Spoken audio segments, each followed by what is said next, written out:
ಶಾಸನ ನನ್ನ ಮೊದಲನೇ ಶಾಸನ ಭಾರತ ಸರ್ಕಾರ ಅಕ್ಟೋಬರ್ 31, 2008 ನನಗೆ ಸ್ಥಾನಮಾನ ಕೊಟ್ಟು ಭಾಷಾ ಮಾಹಿತಿ ಕೊಟ್ಟಿದ್ದೆ.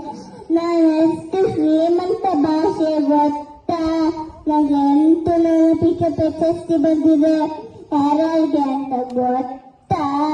ಕುವೆಂಪು, ದಾರಾವೇಂದ್ರೆ, ಮಾಸ್ತಿ ಅಯ್ಯಂಗಾರ್, ವಿಕ್ರು ಗೋಕಾಕ್, ಮೂರ್ತಿ, ಶ್ರೀಲಂಕಾರಂತ, ಗಿರೀಶ್ ಕಾರ್ನಾಡ್, ಚಂದ್ರಶೇಖರ ಕಂಬಾರ ಇವೆಲ್ಲ ನನಗೆ ತುಂಬಾ ಖುಷಿ ಇದೆ.